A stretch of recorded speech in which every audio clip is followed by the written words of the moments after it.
What is that? Deep within the forest lay a village called Eriko. It was once a place of joy, where children played freely, farmers harvested bountiful crops, and elders told tales by the moonlight. But one fateful day, everything changed. A strange mist rolled into the village, bringing whispers in the wind. The trees withered, the river dried up, and the villagers began to fall ill. No one knew why, but the oldest man in the village, Baba Ade, claimed it was the curse of the forbidden cave. The gods are angry, he warned. Someone has disturbed the resting place of the ancients. Fear gripped the villagers. No one dared to enter the cave, but whispers spread that a reckless young man, there, had ventured inside just days before the curse began. There was known for his stubbornness, and when asked, he only laughed. There is no such thing as a curse, he scoffed. It's just bad luck. But soon, his laughter faded. Strange things began happening to him. His shadow moved on its own, whispers called his name at night, and he felt an invisible force watching him. Desperate, the village chief called a meeting. "We must break the curse before we all perish," he declared. "But who among us has the courage to enter the cave and undo the wrong?" Silence filled the air. The cave was feared by all. But just when it seemed hopeless, a young girl stepped forward. Her name was Teni, barely 16 but known for her bravery. "I will go," she said firmly. "If they cause this, then I will fix it." The villagers gasped. "No, Teni, it's too dangerous." But she was determined. With only a lantern and a small charm given by Baba Ade, she set off into the night. The path to the cave was dark, filled with eerie sounds and rustling leaves. The air grew cold as she approached the entrance. Just as she was about to step inside, a voice whispered, "Turn back or suffer the same fate." Teni froze. Her heart pounded. But she took a deep breath and whispered back, "I am not afraid." Then, she took her first step into the darkness. Teni took a deep breath and stepped into the cave. The air inside was thick and musty, and the only sound was the distant dripping of water. Her lantern cast flickering shadows on the damp walls, making it seem as if unseen figures were moving around her. She tightened her grip on the charm Baba Ade had given her and whispered, "I will not turn back." As she walked deeper, strange markings appeared on the walls, symbols that seemed to glow faintly. Suddenly, a gust of cold air rushed past her, and the whispering voice returned. "Why have you come?" Teni's heart pounded, but she forced herself to speak. "I have come to end the curse on my village." A deep chuckle echoed around her. "Then you seek the truth. But are you ready to face it?" Before she could respond, the ground beneath her trembled. The walls of the cave shifted, and suddenly, she was no longer in a dark tunnel but standing in an ancient chamber. In the center was an old wooden chest, covered in dust and cobwebs. Teni hesitated. Was this the source of the curse? She stepped forward, reaching out to touch the chest, when a voice screamed, "Stop." She spun around and saw there, the same boy who had entered the cave days before. But something was wrong. His skin was pale, his eyes sunken, and he looked as if he had aged years in just a few days. "You shouldn't have come here," he whispered. "It's too late for me, but you must leave before." A loud boom cut him off. The walls of the cave shuddered, and out of the darkness, a shadowy figure emerged. It had no face, only glowing red eyes that burned like fire. "You dare disturb my rest," the figure hissed. Teni stood frozen, but there grabbed her arm. "Run! It won't let you leave if you stay." But Teni knew she couldn't leave, not yet. The curse had to be broken. Gritting her teeth, she turned to face the shadowy figure and said, "Tell me what must be done." The figure's glowing eyes narrowed. "You wish to undo what was done. Then you must make a sacrifice." Teni swallowed hard. What kind of sacrifice? The cave fell silent, and then the voice whispered. A life for a life. She gasped, realizing what it meant. To save the village, someone had to stay behind, forever. Dea stepped forward. His hands were shaking, but his voice was firm. I caused this. I will stay. Teni's eyes widened. No. There has to be another way. But Dea only smiled weakly. This is my mistake. Let me fix it. Before she could stop him, he placed his hand on the chest. The moment he did, the shadowy figure wrapped around him like smoke, pulling him into the darkness. The cave trembled once more, and then, silence. The air became warm again. The walls stopped shifting. The cave had returned to normal.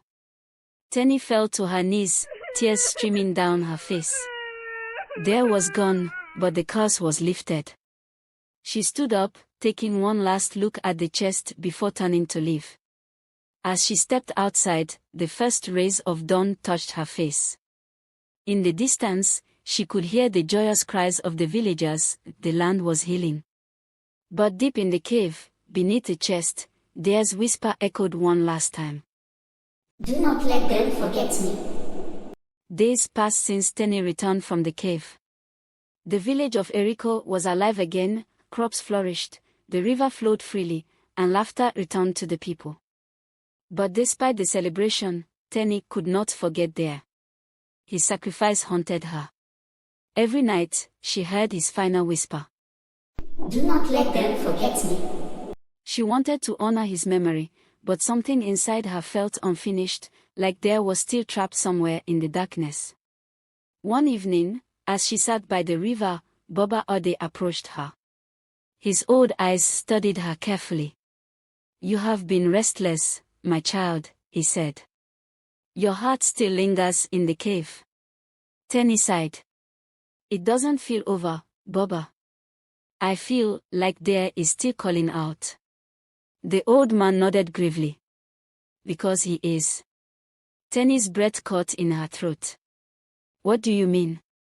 Baba Ade looked toward the forest. Dea's body was taken, but his spirit still lingers between the worlds.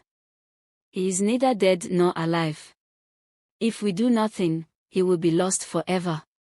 A cold shiver ran down Teni's spine. How do we bring him back? Baba Ade handed her a small wooden figurine, carved with strange symbols. This is an Ifo mask, a key to the spirit world.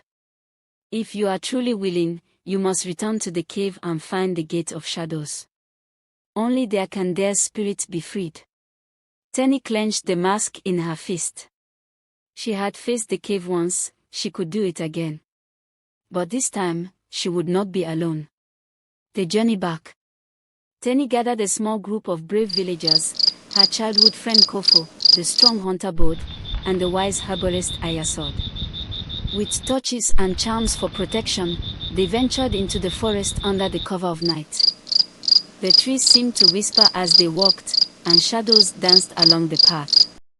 When they reached the cave entrance, Kofo hesitated. Are you sure about this, Teni? Teni nodded firmly. I won't leave there behind. With that, they stepped into the darkness. This time, the cave was different. The walls pulsed like a living thing, and the air was filled with distant whispers of lost souls. The deeper they went, the colder it became. Then suddenly, a voice echoed through the cave. You have returned, but at what cost? A chilling wind blew through the tunnel, and out of the shadows, the same red-eyed figure from before emerged. You dare challenge fate? The spirit hissed. Teni held up the Ifo mask. I have come to free their spirit. The spirit let out a slow, eerie laugh. You cannot take back what was given. Iya Sade stepped forward, holding out a pouch of sacred herbs. Then tell us what must be done. The spirit's eyes burned brighter. If you wish to free him, you must pass the trial of shadows. Teni swallowed hard. What trial? The spirit raised its arm, and suddenly, the cave floor disappeared beneath them. They fell into darkness. When Teni opened her eyes, she was standing in an endless black void. The others were nowhere to be seen. A single path stretched before her, leading to a massive stone gate covered in ancient carvings. And on the other side, she could hear Dea's voice. Teni, is that you? Her heart leaped. Dea. I'm here. She ran toward the gate, but just as she reached it, the shadowy spirit appeared again. To open this gate, you must answer a question. Teni's hands trembled. What question? The spirit's voice rumbled like thunder. What is stronger than death? Teni's mind raced. Power. Magic. Sacrifice. Then, she closed her eyes and remembered Dea's last words. Do not let them forget me. Suddenly, the answer was clear. She took a deep breath and whispered. Memory. The spirit let out a deafening roar. The ground shook, the symbols on the gate glowed brightly, and then, the gate slowly creaked open. Inside, Dea stood in the darkness, his body almost transparent. His eyes widened in shock. Teni. Without hesitation, she ran forward and grabbed his hand. It's time to go home. A powerful wind rushed around them, pulling them back toward the real world. And then, lights filled the cave. Teni woke up with a gasp. She was back in the cave, surrounded by Kofo, Bod, and Iya Sade. But this time, Dea was with them, alive, real, and breathing. He blinked in confusion. Did it work? Teni smiled through her tears. Yes, Dea. You're free. As they left the cave, the first light of dawn broke through the trees. The village of Eriko would always remember the girl who defied fate, and the boy who was given a second chance. But deep inside the cave, in the shadows where no light reached, something else stirred. Because some curses never truly end. Teni, Dea, and their companions returned to Eriko as heroes. The villagers celebrated, singing praises for their bravery. The curse was lifted, the land was healed, and they had been saved from the spirit world. But deep in Teni's heart, something felt wrong. The night after their return, she had a terrifying dream. She stood before the cave's entrance, but this time, it was not empty. A tall figure in a dark cloak stood inside, its red eyes burning like fire. You took what was mine, the figure whispered. And now, I will take what is yours. Teni gasped and stepped back, but the figure raised its hand, and in an instant, Eriko was swallowed by darkness. She woke up with a scream. The next morning, as Teni washed her face in the river, she noticed something odd. Her reflection did not match her movements. When she lifted her hand, her reflection stood still. When she leaned forward, her reflection smiled back at her, a dark, eerie grin. She stumbled back, her heart pounding. No, this isn't over. At that moment, Dea appeared behind her. Teni, what's wrong? She turned sharply, hesitating. Do you feel different? Dea frowned. I don't know. I feel like something is watching me. Teni grabbed his wrist and turned it over. Her blood ran cold. A strange black symbol had appeared on his skin, just like the markings in the cave. She looked down at her own hand. A similar symbol was there, glowing faintly.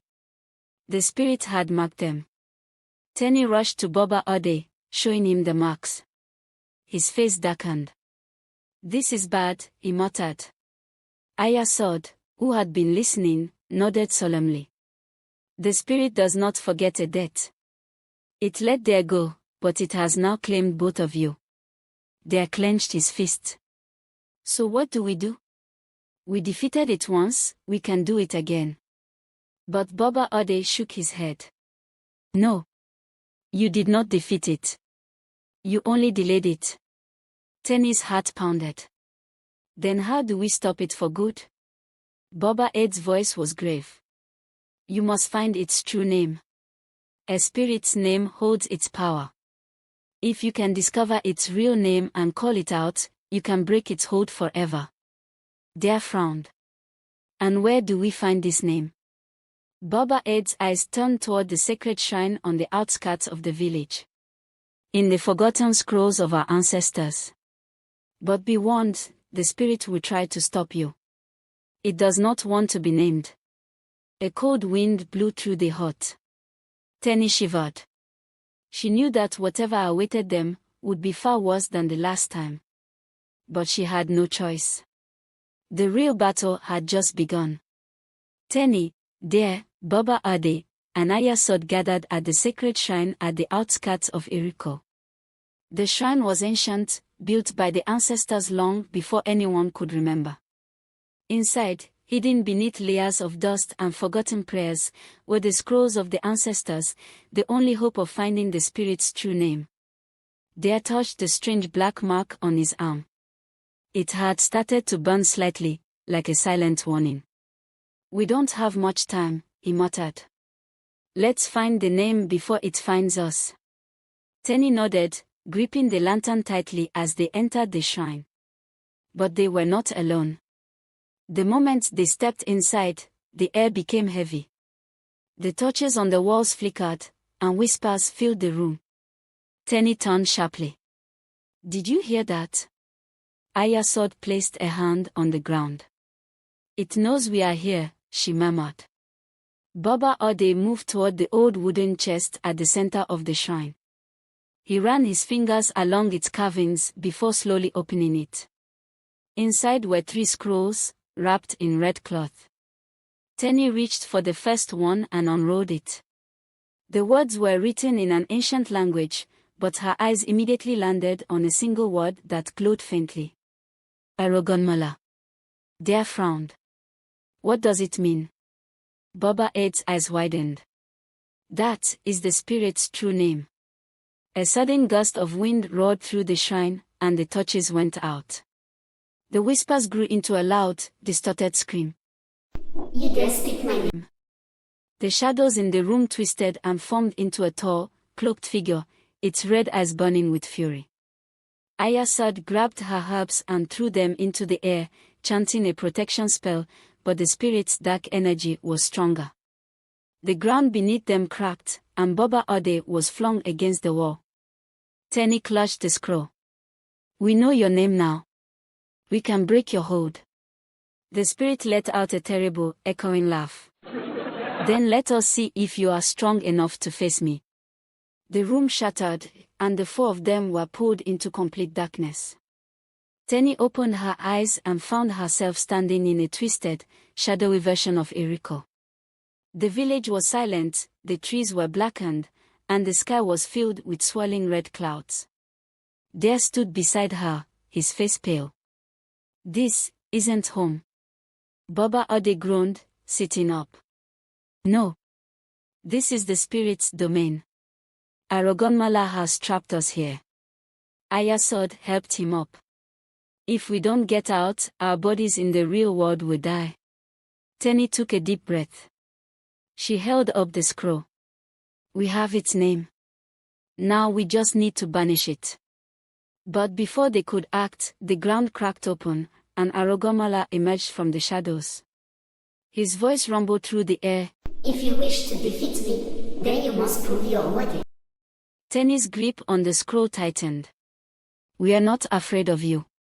The spirit's red eyes glowed. "Then "Face my trials, and if you survive, you may live." The ground split apart, and suddenly, Teni and her friends were separated, each of them falling into different parts of the spirit's world. Teni screamed as she plummeted into the darkness. The trial had begun. Teni hit the ground hard, the air knocked from her lungs. When she opened her eyes, she found herself in a vast field of white mist. The sky above was blood red, and the air was thick with the scent of rain and burning wood. She pushed herself up and looked around. There, Baba Ade and Iya Sade were nowhere in sight. A deep, hollow voice echoed through the air. "You have entered my world." She turned sharply. Arogunmola stood before her, his tall, shadowy form shifting like smoke. His red eyes burned with mocking amusement. You wish to challenge me, he hissed. Then prove your soul is strong enough to survive.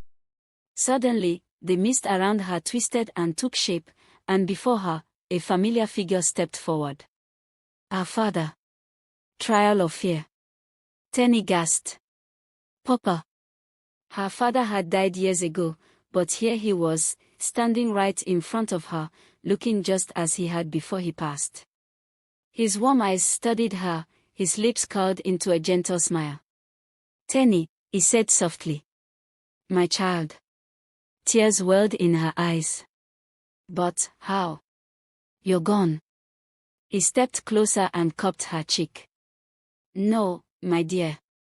I never left. I have been waiting for you. Teni's hands trembled. She wanted to believe it, wanted to hold him just once more. But deep in her heart, she knew this wasn't real. She gritted her teeth and took a step back. You're not my father. The figure froze. Arogunmola's voice echoed in the air. Are you certain? If you walk away, you will never see him again. Teni's throat tightened. Tears burned her eyes. She wanted to stay. Wanted to believe. But she remembered why she was here. She clenched her fist. You're lying to me. The moment she spoke, the figure's gentle face melted away, revealing a twisted, screaming skull. The illusion shattered into black smoke. Arogunmola chuckled. You resist well, but can you endure what comes next? Before Teni could react, the ground beneath her collapsed. And she was falling again. There's trial, the weight of guilt. There landed in a dark forest. The trees around him were tall and endless, their branches reaching like clawed hands. The air was thick, and he could barely see through the heavy fog. A voice whispered from the shadows. You let them suffer, there. He spun around. The fog shifted, and suddenly, the villagers of Eriko were standing before him. Their eyes were hollow, their faces filled with pain and sorrow. You brought this curse upon us, one of them whispered. You entered the cave, another hissed. You doomed us all. Theirs chest tightened. Guilt pressed down on him like a heavy weight. I didn't mean to, he whispered. I didn't know. Arogunmola's voice rumbled in the distance. And yet, you still lived, while others suffered. Will you carry this guilt forever?